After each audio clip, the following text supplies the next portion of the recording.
ability to convert the number into frequency. Understand? Listen now. All number, when it goes round, it is called frequency. 0 is just converting number into frequency. Like a plus 1, 2, 3, 4, 5 becoming minus 1, 2, 3, 4, 5 becoming circle happens centered on 0. Grasp it. Converting number to frequency, number to circling is centered on 0. If it is just plus, it is logic, number. If it is plus and minus, it is frequency, circle. How many of you are getting it? Plus and minus together is circle, frequency. The number becoming frequency happens centered on 0.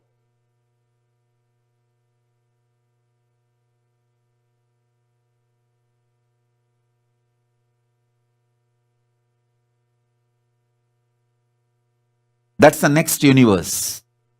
Frequency universe. Heart, breath, dimension of life.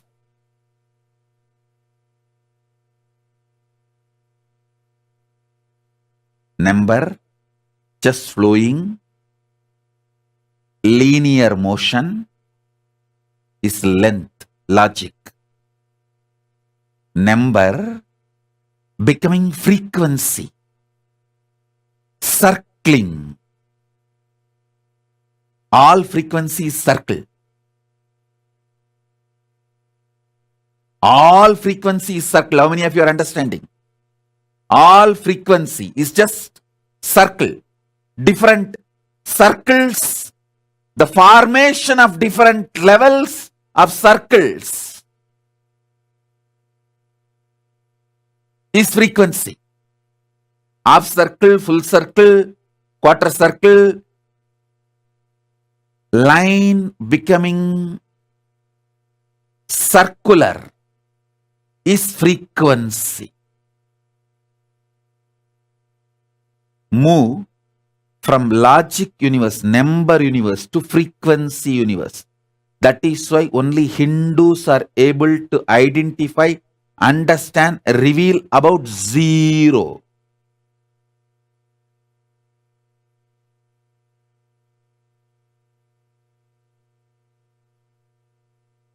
Because it is centered on 0, logic becomes frequency. Only if you see one side, numbers, it is logic. If you understand both side numbers, plus 1, 2, 3, 4, 5 and minus 1, 2, 3, 4, 5, you will see the number is becoming frequency. It is becoming circle.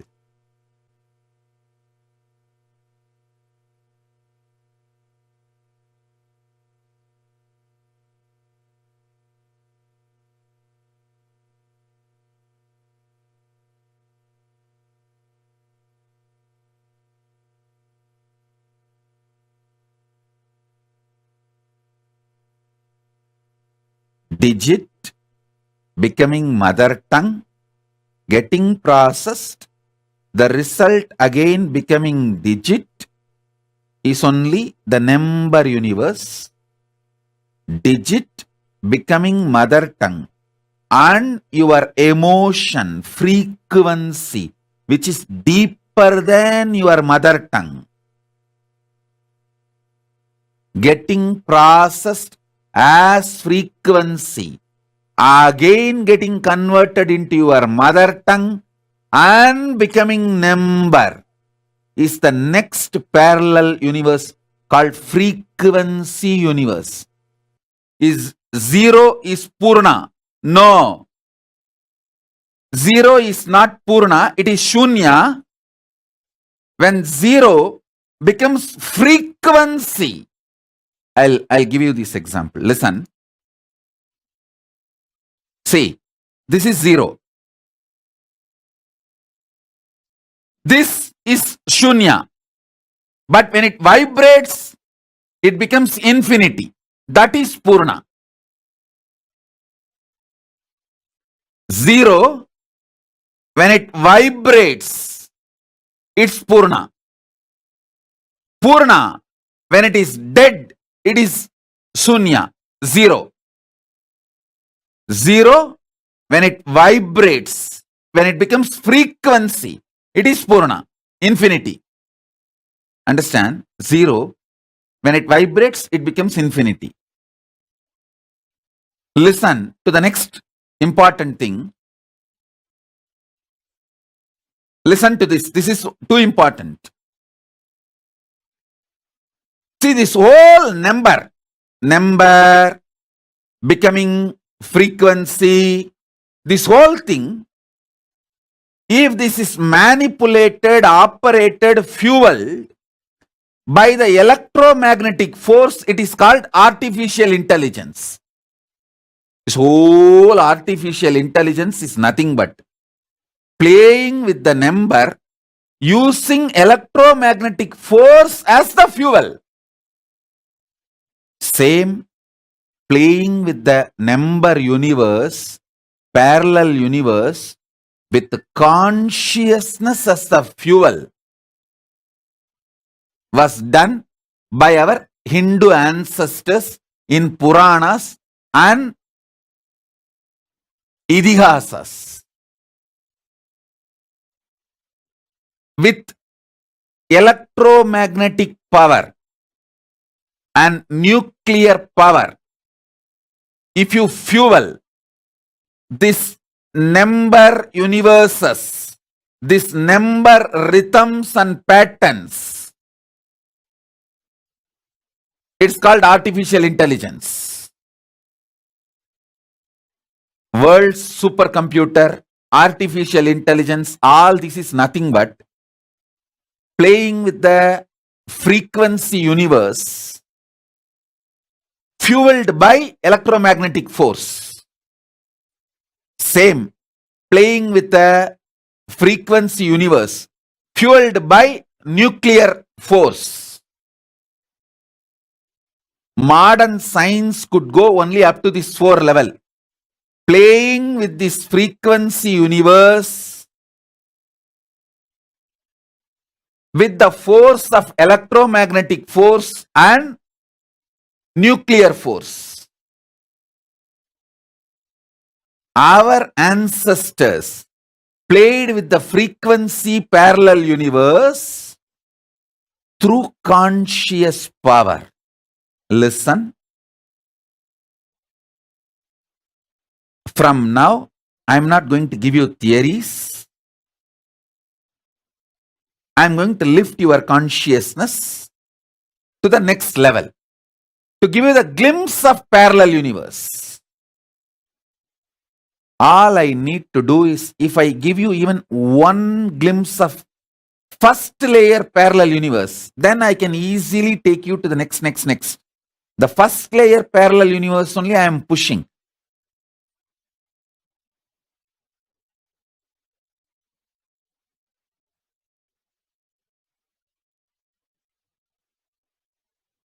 This first understanding about number universe and frequency universe. If you are able to grasp it, raise your hand. This idea of number universe and frequency universe. Raise the hand. Great.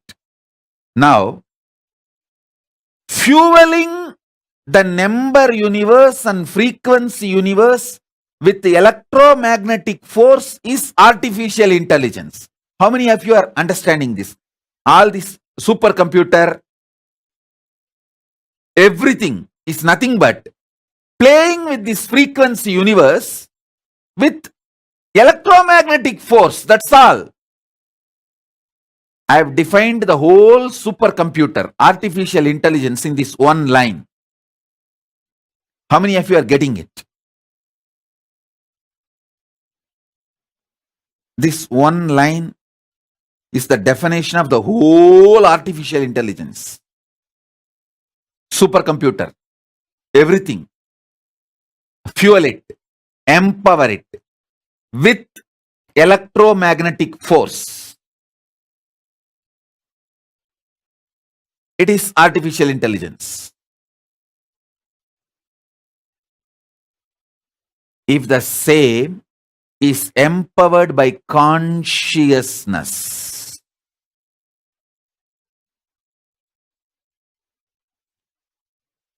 you will do billion times better than what artificial intelligence can contribute to the humanity. Understand? Number universe, frequency universe. There are multi-layer, multiverses, the parallel universes. Understanding all of it and empowering all of it with your consciousness.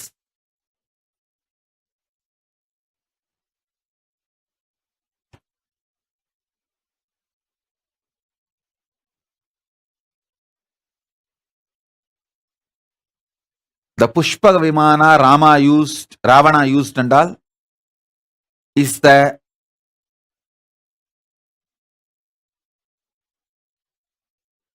conscious fueled flight. If Rama just sits on the flight and puts his hand and consciously, he just opens his frequency, consciousness, and inhales deeply, the flight will take off. Gives the command, consciously, move left, right. It is just conscious directed. It flies. Using consciousness as the fuel is possible to lift even physical body. Listen, not just your consciousness alone, even lifting physical body is possible using consciousness. You can see levitation. All of you levitate. The moment I initiate you, physically your body jumps. That is a preliminary level of using consciousness to raise you up. It can be done in a larger scale, proper equipment. That is what is Pushpaka Vimana. Why conscious fuel is important than the petrol, white petrol? Because with white petrol, you can go only up to certain height. With consciousness as a fuel, you can straight shoot up to the different time zones. Move to different time zones. See, if you go to the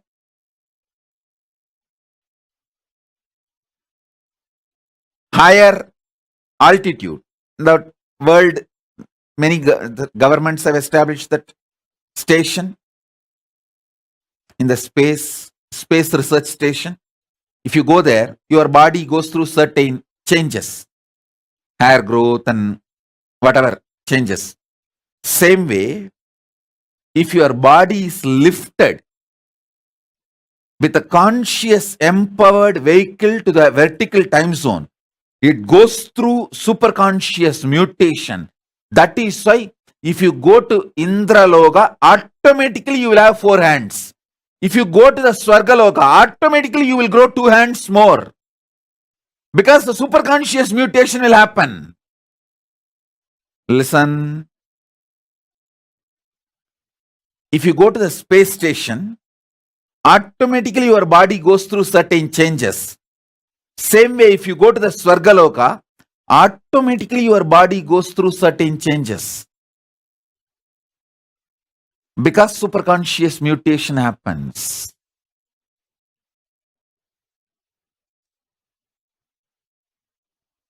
Understand this step by step.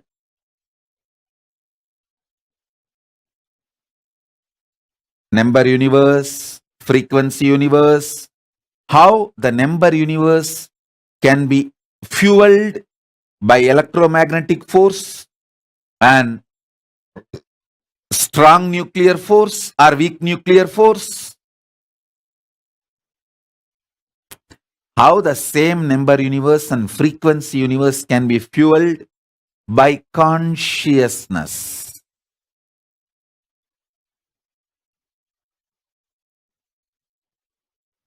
How it can be fueled by consciousness.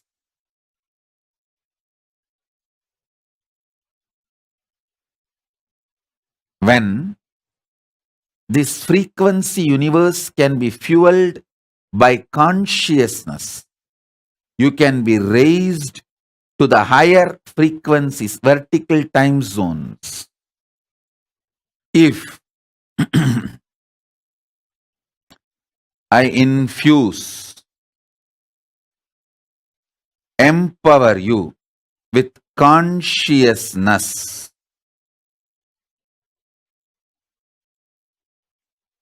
and lift you to the vertical time zone, higher zones, the auspicious changes happens in your consciousness is so much. It does unimaginable superconscious mutations and manifests positively in your inner space. That is what I am going to do now.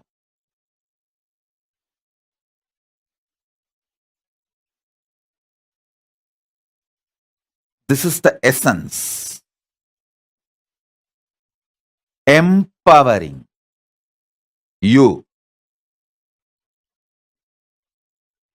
in the frequency universe. I have not revealed about all the 14 parallel universe. I have revealed only about 2. Because I want you to come along with me step by step. I don't want to overwhelm you. If I overwhelm you, when I go to Mahakailasa and turn back, only I will be there. All of you are already dropped here and there, gone. Only I am there. I don't want that.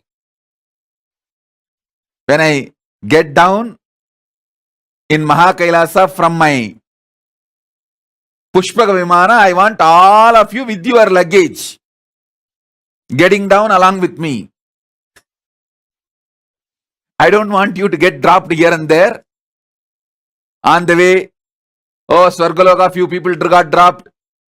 Then Makarloka, few got dropped. Then Janoloka, some got unloaded. And Mahakailasa, when I reach and sit, only I am there. Hey! Ekada poninga?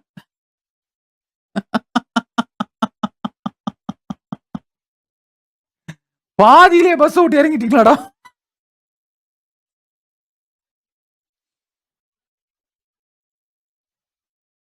So that is why I am raising step by step.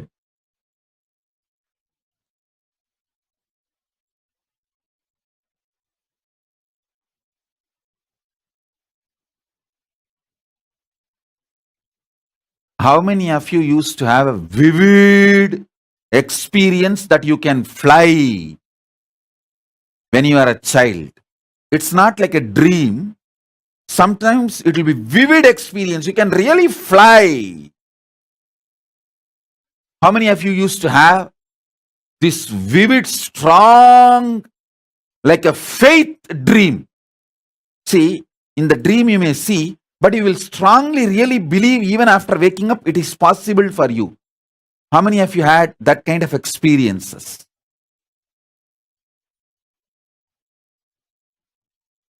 See, having that kind of experience is actually empowering you in frequency universe through your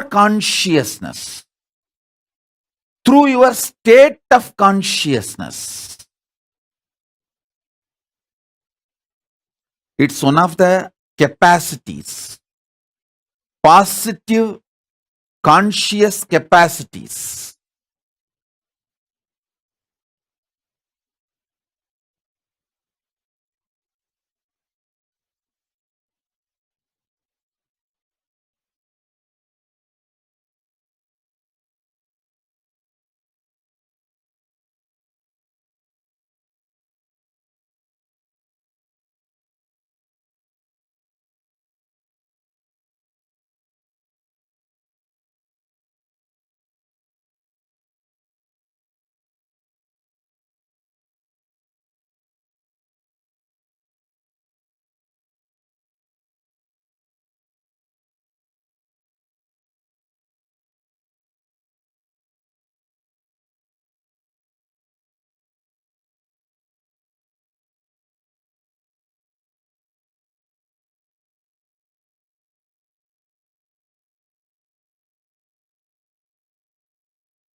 Swamiji revealed about the frequency universe so beautifully. The way Swamiji revealed, the way Swamiji explained, all these ancient sciences, be it learning about the number universe, learning about the different parallel universes, learning about frequency universe, all these knowledge is unique only to Hinduism, and it is only an avatar.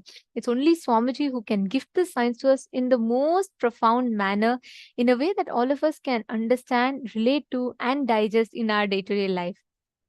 Nithyanandam, can I request every one of you to please come and settle down? Very nice. Guru Prasadini, you have manifested, and many of you have manifested the power. That's nice. Ma Prematavasi also has manifested. Yes, Carmen, you did. Yes, you did receive the initiation. Can I request every one of you to settle down? How many of you are here ready for the darshan? How many of you are here ready and excited for the darshan? Please post in the chat. Nithyanandam, Dear participants, can I please request everyone to come and settle down in front of the camera, please? Nithyananda Ma Katerina Barbek, Ma Jayanti Nithyanandam, okay, Ma Maha Kalpa Vriksha. And Pavanaya, I read your message. I saw the message that you had posted. I just wanted to say, see, first and foremost thing, there's nothing to be afraid, okay? Whenever expansion is happening inside, reacting to it with fear is something like a tendency that we humans have. We usually think, oh, we are afraid of things being small. We are never afraid of our smallness. We're only afraid of our bigness. We're very afraid to face our bigness. That's why if someone tells you that, if someone tells you you're bad, you're this, you're something wrong with you, you would immediately believe that person. You will feel like you either will react to them or you would feel inside that what they are telling might be true. But if someone comes and says you're God, you will just laugh at them. I mean, now that you know what Swamiji has told and Swamiji has prepared us, Swamiji has explained to us elaborately, that we at least start cognizing it a little intellectually. So the problem is we fundamentally as human beings have a problem that we feel deep resistance and fear for our expansion. Consciously just declare to drop it and start enjoying the expansion that's happening in you. You don't need to do any other technique. Just enjoy it. Enjoy the expansion. Be in gratitude more and more to the expansion that's happening in you. I do see the clarity you're having, the amazing clicks you're getting. So it's a beautiful expansion that Swamiji is giving to you. Just enjoy it and cherish it. You would see the more and more gratitude you have to the blessings of the knowledge, tremendous knowledge that you are being blessed with. You would see the intensity with which the knowledge is again getting revealed to you would become more deeper. And this whole time, once again, like the whole Paramashivam is happening in the most auspicious of times.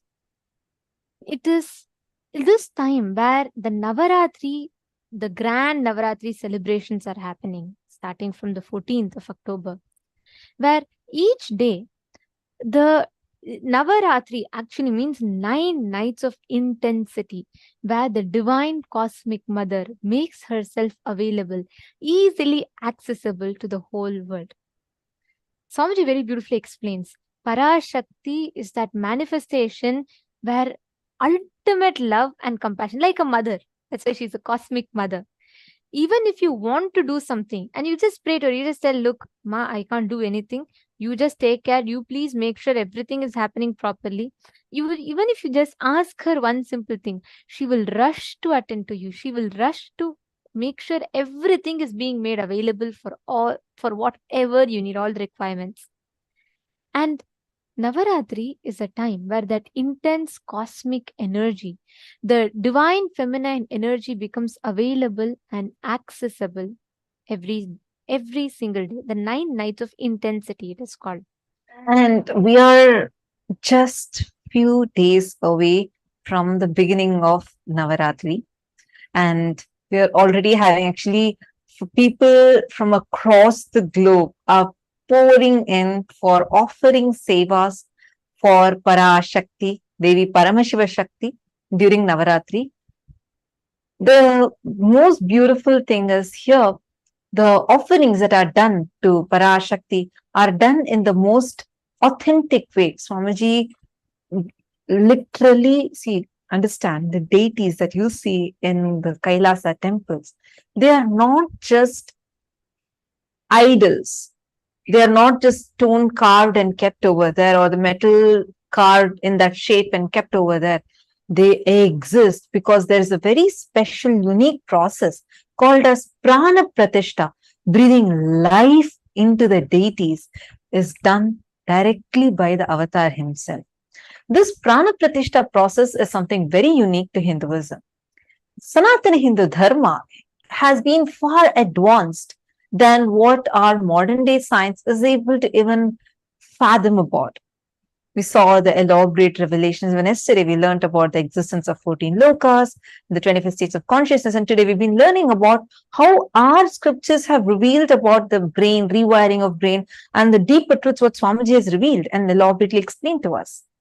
So whatever Hinduism has is way too advanced than what our modern day is able to even grasp. One such advanced science is birthing of the deities, where the gods, goddesses who exist, really exist in the parallel universes, their deities are created and their energies invoked into the deities such that the very consciousness of those deities of those gods and goddesses start reflecting in these deities. Just like how all of us are existing. Where Paramashiva is continuously reflecting inside of us and we exist, we are alive, we feel we exist, we know we exist, that I am existing, that feeling is so strong and alive in us. Same way, that consciousness is breathed into the deities. That is what is a process called as prana pratishta. And the rituals are offered to the deities for whom the prana pratishta is done. So the offerings are extremely powerful because anything you offer, first you're getting to offer directly to the Nija Avatara, the physical manifestation of the divine, as our beloved Swamiji, and to the Archavatara, for whom prana pratishta is being done. So you get to directly offer your offerings to the gods, goddesses, the divine cosmic mother herself. And the most powerful way to connect to that cosmic mother, Devi Parashakti, is through a very powerful ritual called Chandi Homa. Swamiji tells very beautifully that though Swamiji is himself, like Swamiji is telling the whole world, Swamiji is reviving the Shaiva Sampradaya, but Swamiji personally in his life, Swamiji is a Shakta. Means from his young age, Swamiji carved Devi, Swamiji, that's what it is, right? Paramashiva comes down and he worships Paramashiva Shakti. So Swamiji from his very young age, Swamiji is a Shakta. And all the rituals, Swamiji said, till the time Swamiji realized his avataric mission, and even after that, Swamiji used to keep doing the Sri Vidya Puja every single day. And the way Swamiji, the whole revival, the Chandi Homa being made available, actually I should tell you all this. When Swamiji does Chandi Homa, right, the fire will take the form of Devi and come and accept the offerings. There are tons of photographs where you can clearly see the fire in the form of the deity, which means the deity will take the shape of a fire. Chandi Homa is not just an offering. It is one of the most powerful way you can experience and connect yourself to the divine. And this Chandi Homa, the way this ritual is, if you just listen to it from Swamiji's own words, you will just fall in love with it. Let us now watch a short documentary on Chandi.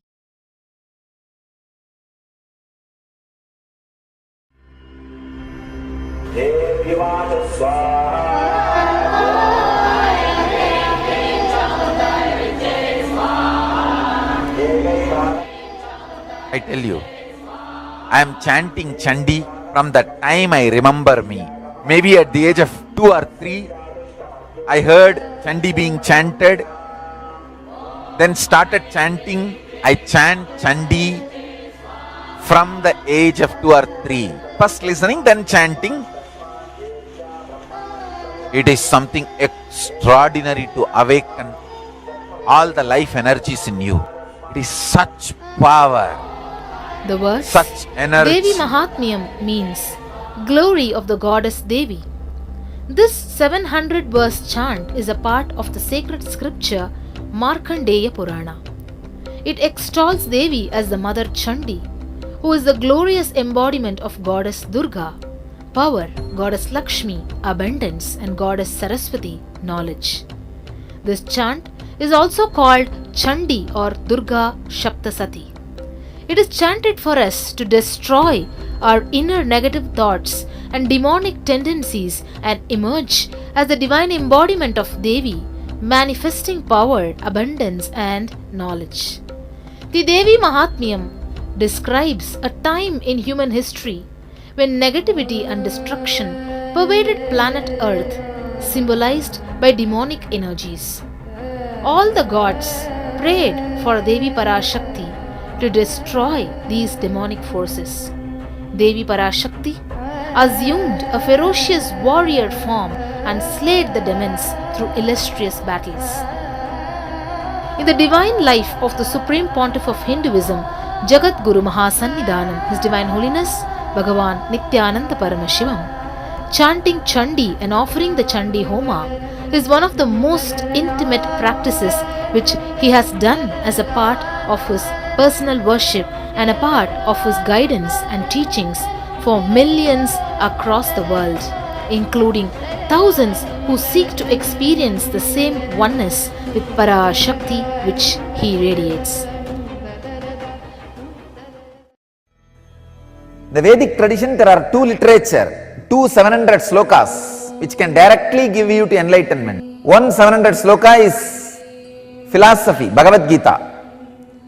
The other 700 sloka is technique, Chandi, Sabdasati. Bhagavad Gita is linguistic importance. Understand, try to practice.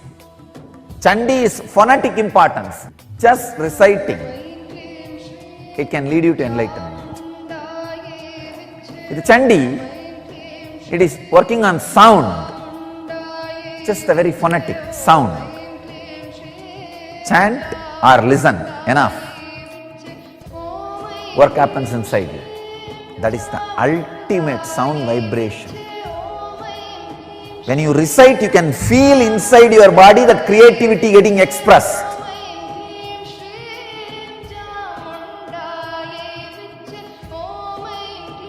And the Devi who resides in you in the form of creativity getting awakened.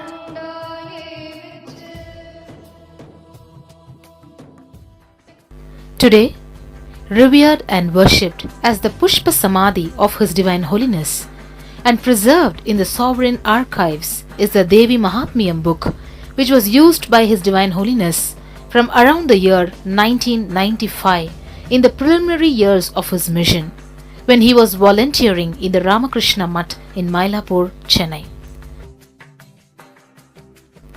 Beginning on the 31st December 1999, His Divine Holiness experienced the first great pause, where he was radiating an intense space of superconsciousness.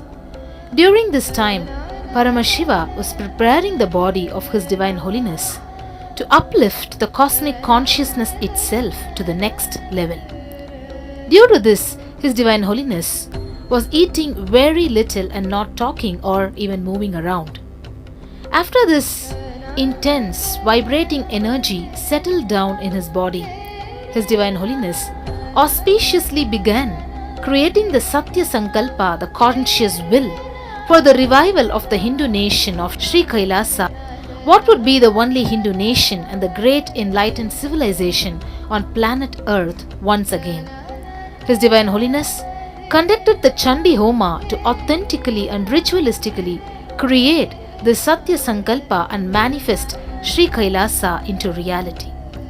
His Divine Holiness initiated a group of 9 individuals into the tradition of Devi worship in preparation to perform the Homa.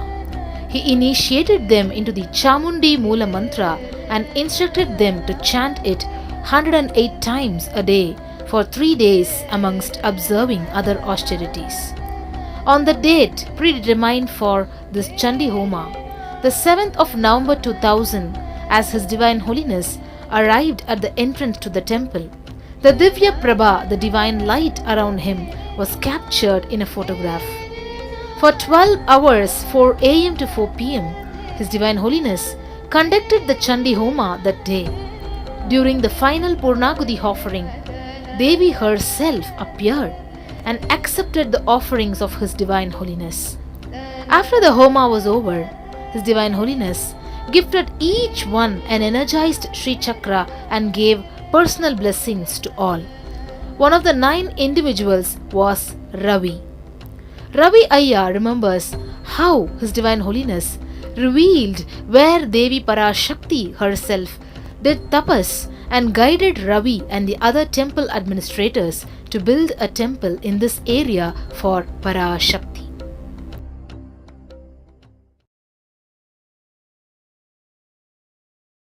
உட்காந்து முட்டி போட்டு அம்பாள்கிட்ட வாசி பண்ணி பார்க்குறாரு.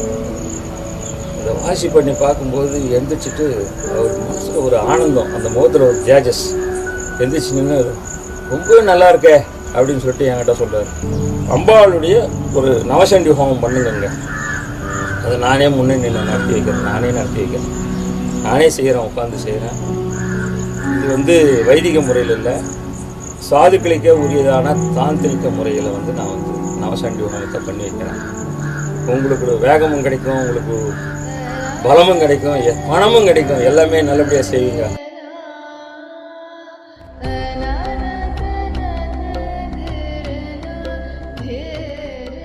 With idea of success, you will always be wavering.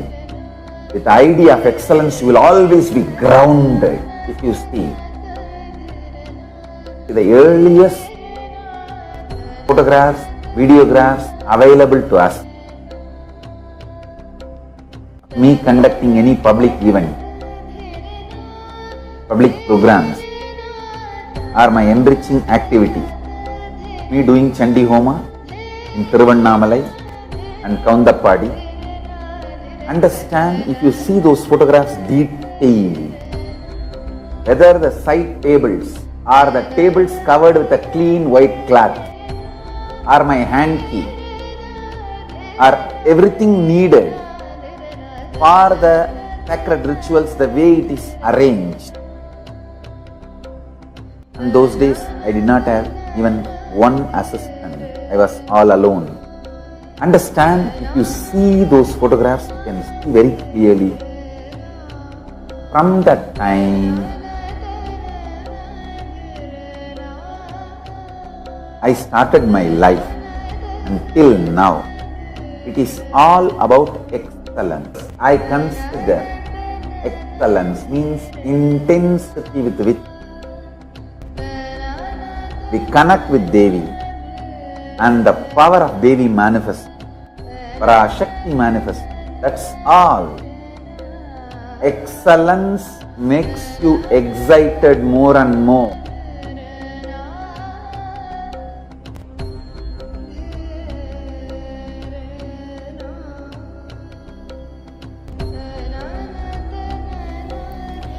This same intensity and excitement is today felt all over the world in the hearts of millions of people. The conscious resolution, the Satya Sankalpa that His Divine Holiness made in the year 2000 with this Chandi Homa has blossomed into fruition into a full-fledged nation, KAILASA. In the following years, His Divine Holiness continues to pour himself into the 10 to 12 hours it takes to perform Chandi Homa and the week's time which is needed for preparations, even as he was personally constructing and inaugurating temples and adhinams and embarking on Vijaya Yatra in all the countries of the world. I used to follow Agama fanatically. I will not allow even a small bit of paper or a plastic or anything to fall into that Agni. Once I invoke the god or the goddess in the Agni. There was a time in 2001 till 2003, I myself will go to devotees' houses or temples and personally do the homas. Sometimes 10 hours at a stretch. 10 hours at a stretch. I myself will go to those shops and prepare all the herbs and items needed to be offered. If there is Homa, 1 week before itself I will go and sit in those shops. They will give 2 workers, 3 workers to me separately. So those workers will start, I will have that book Agama books and I'll dictate one by one.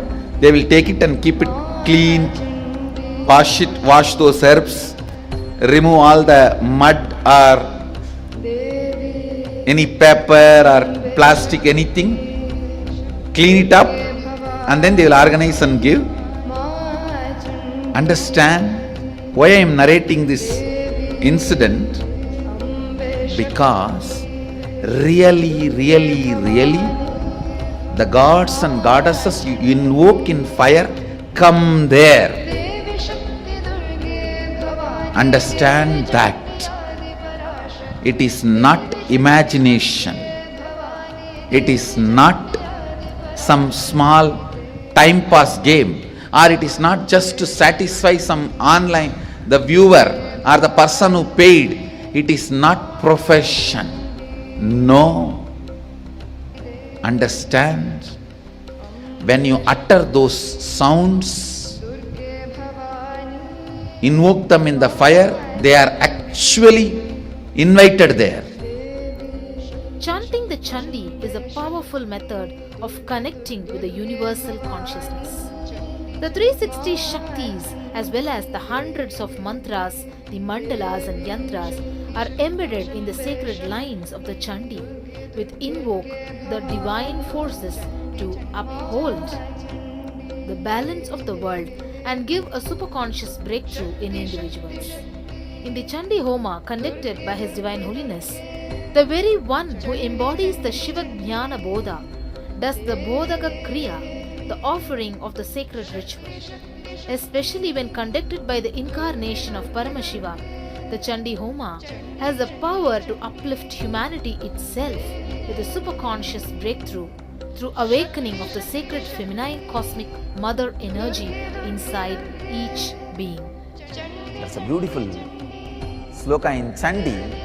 Yadevi sarvabhuteshu matru rupena samstita namastasyai namastasyai namastasyai namo namaha. O Devi, who is residing in all whatever exists, sarvabhuteshu matru rupena samstita, in the form of ultimate creativity, mother, matru rupena samstita, who is residing, namastasyai namastasyai namastasyai namo namaha.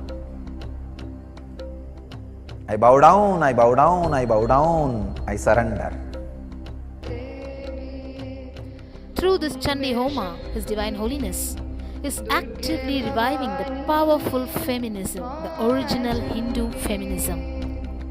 During one of the final offerings of Chandi Homa, 9 young girls, 4 boys and 9 married women are worshipped as the Navakanya and Vaduka Bhairavas and Navadurga.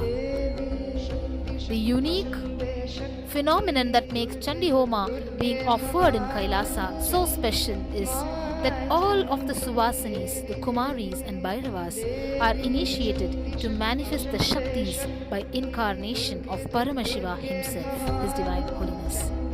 Each of them are literally radiating the superconscious energy and mirroring the higher brain functioning of His Divine Holiness. Understand?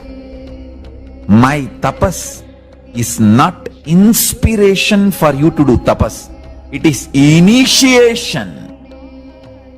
Understand? I have not done tapas for myself. I have done it for you. Now, the Devi is available. Sit with that one powerful cognition. All the life energies put together is Parashakti. Let Parashakti manifest in all of us and awaken all the life energies.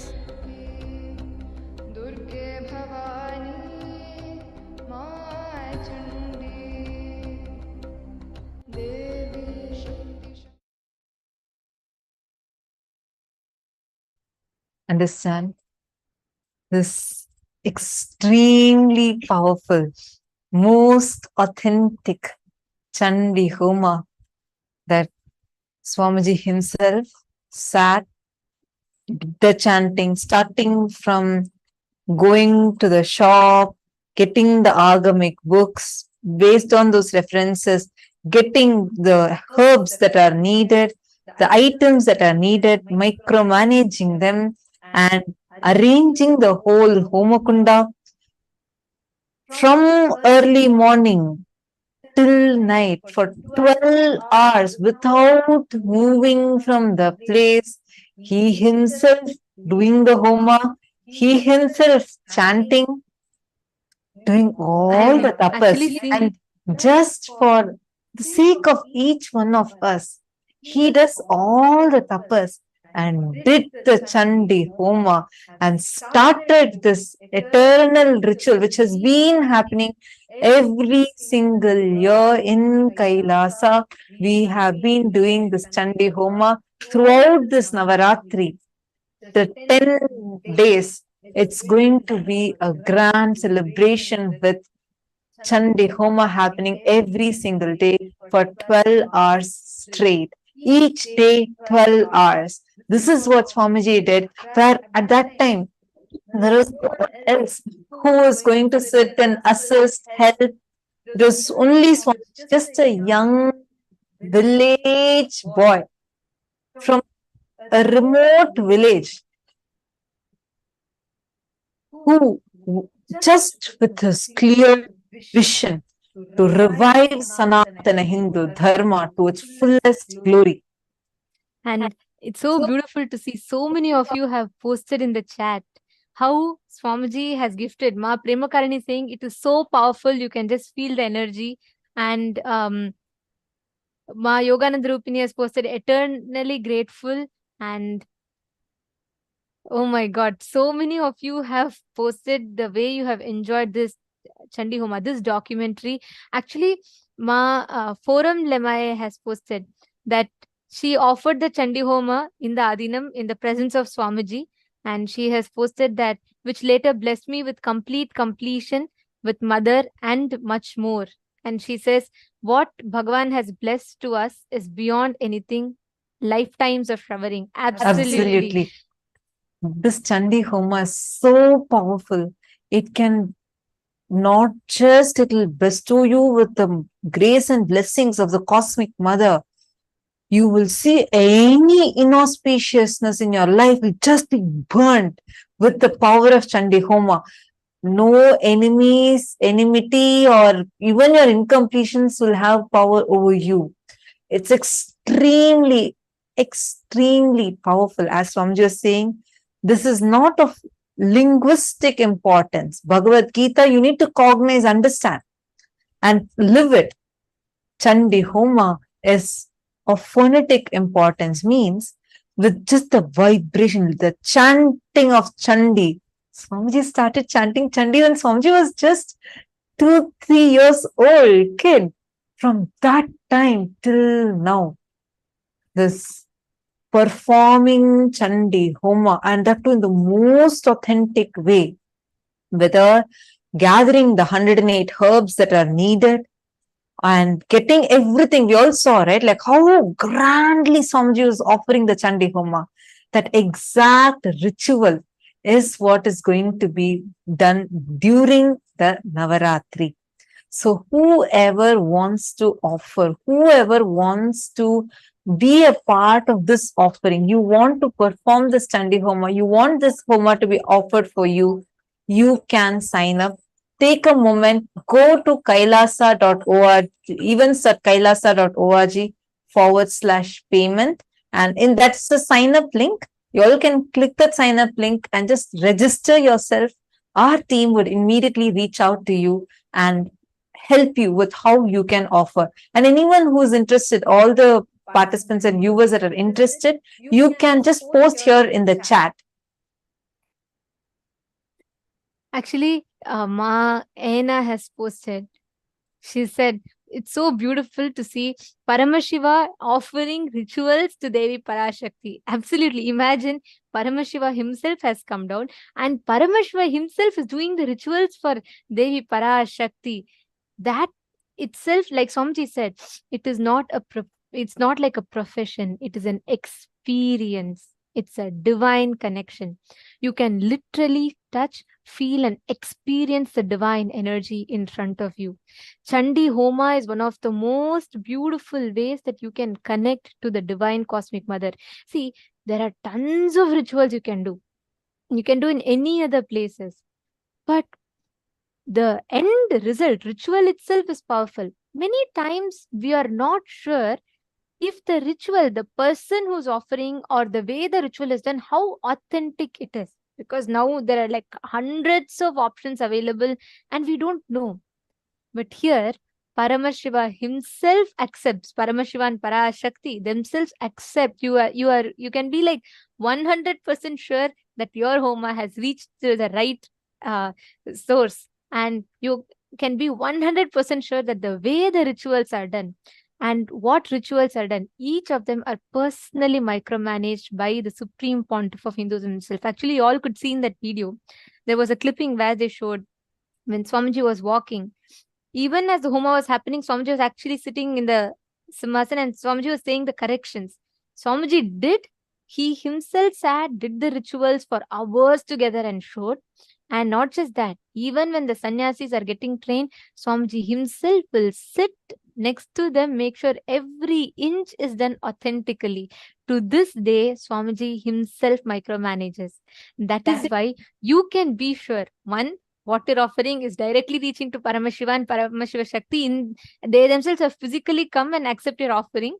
And second, you can be sure that every step of the process is done exactly authentically as per the Agamas. Every one of you, this Navaratri is the time to connect with Devi. Navaratri, these 9 nights of Navaratri is the time for you to connect with Devi Parashakti. So understand, the next 9 days, anybody who wants to offer Chandi Homa, this is the best time. These 9 days of a year, this Navaratri is the best time you can connect to Devi Paramashiva Shakti.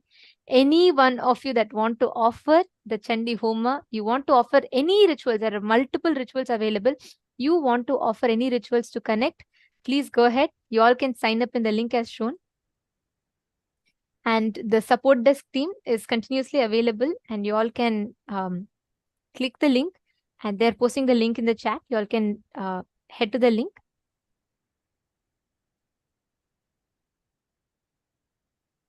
Yes. Now, all of us, every one of you that listened to this and enjoyed the experience, or many of you have posted how you enjoyed the way that whole documentary, seeing Swamiji offering rituals and especially understanding about this Chandi Homa. Please understand, with Paramashiva, when an avatar's energy is there, it is not just a mere ritual, but a very powerful way to experience the divine, to experience the way the divine manifests. Now, every one of you that are sitting here, connect intensely, and anyone who's feeling like, oh my God, I really resonate with this. Let me offer this for Swamiji. This is like once in a year only it happens. And especially now, if you are sitting here and listening to this, that means this is the call for you. Use this opportunity to connect to Devi Paramashiva Shakti and the Nijavatara of Paramashiva Shakti as our beloved Swamiji. So all those who want to offer the Chandi Homa, you all can let us know in the chat. Take a moment and you all can let us know in the chat. And the link is also going to be projected so that all of you can sign up. And whoever feels like, oh my God, see the amazing thing as Nithyananda was also sharing is that Swamiji himself personally sits and micromanages. That too, like after creating the whole KAILASA and giving us all this amazing gift called KAILASA, after so many years with such great expansion where temples are built across the globe and so much of contribution done to Hinduism, despite all of it, till now, even now, every single ritual, especially these Navaratri rituals, Swamiji himself micromanages. Whether the herbs that we got are all proper, is it all exactly the agamic herbs are purchased, whether the Homakunda is placed properly, including to the extent whether the Tantradarak means the person who's sitting and conducting the ritual, or the person who's offering the ritual, doing the chanting, every single person, are they wearing the agamic dress, the jewels exactly as Paramashiva has mentioned in the Agamas? All of these Swamiji sits, micromanages and ensures, like how Swamiji mentioned, these rituals are not for pleasing the viewer or the person who has offered. It is not for any of that. For Swamiji, this is his very life. This is his offering directly to the divine, because when the avatar invokes, see, normally itself, whenever you are chanting, whenever you're invoking the gods and goddesses, they accept. But when an avatar does the prana pratishtha, and when he invokes, the deities literally come down and manifest in that form wherever the avatar is invoking. So you would see here Swamiji himself will be invoking Para Shakti, Paramashiva Shakti, and all of us will get the amazing blessing to be able to offer this Sandi Homa. Whoever wants, take a few minutes and you all can sign up. Head to events at kailasa.org/payment and you can sign up there.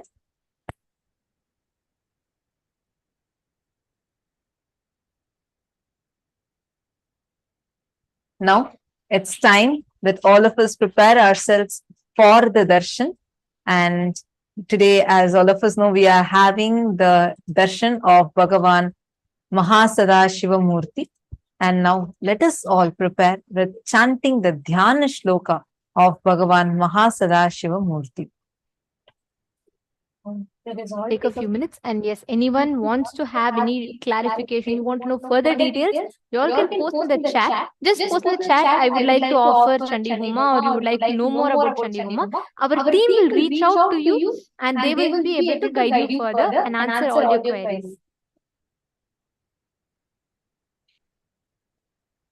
Yes. Now let us chant the Dhyana Shloka of Sadashiva Murti.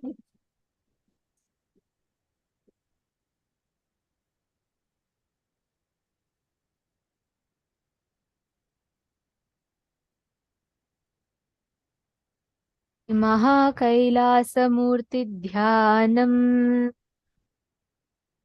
शृणुतः ब्राह्मणा सर्वे गुह्याद्गुह्यतरं परम् अस्ति मेलोरुधद्भागे महान् कैलासपर्वतः साम्बस्य सगुणस्यायं सभक्तस्येन्दुमौळिनः संवासो योजनानां च 20,000,000 औन्नत्यमेतद्विगुणमस्य ज्ञेयं द्विजोत्तमाः नवरत्नमयं तस्य मध्ये शिखरमुत्तमम् तत्रालयो महेशस्य नानारत्नविचित्रतः प्राकारगोपुराट्टाल वलभिर्विराजितः तथा सिंहासने तत्र महाशम्भुः सदाशिवः प्रफुल्लकमुलोल्लास पञ्चविंशन्मुखोज्ज्वलः धृतनानायुधद्भेदा सी-50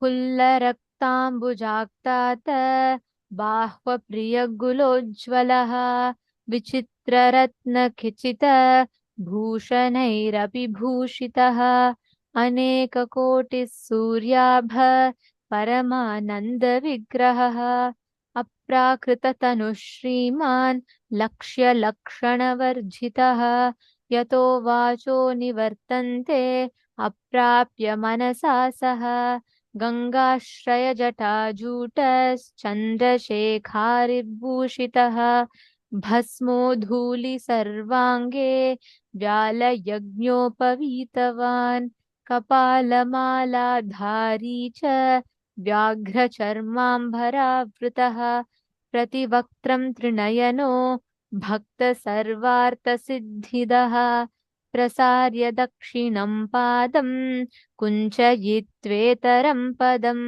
अभयं चक्रशूले च टङ्कबाणौ गदाम्बुजे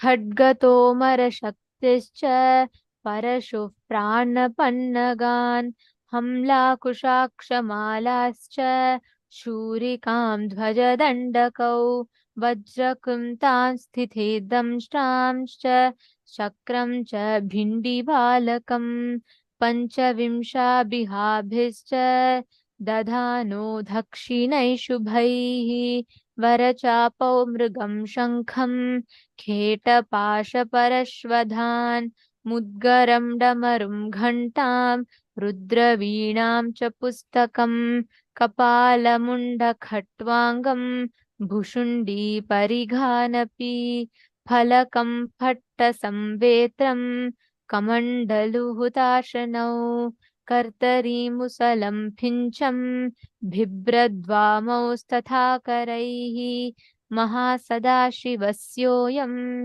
राजते तत्र पर्वते. This is a description of the form of Mahasadashiva. Now it is time that all of us are going to be getting ready for the most awaited moment. Let's all sit at the head, neck and spine in a straight line. Close your eyes. Let's prepare ourselves to receive the darshan of Bhagavān Mahasadashiva Murti through the Nijavatara, Supreme Pontiff of Hinduism, our beloved Swamiji. So close your eyes, enter a deep meditative space and start chanting the Mahavakya.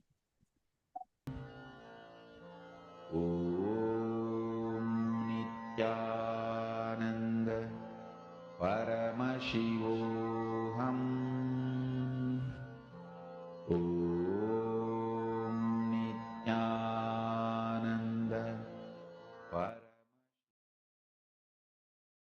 मिश्रण मिलके निर्मित हुई है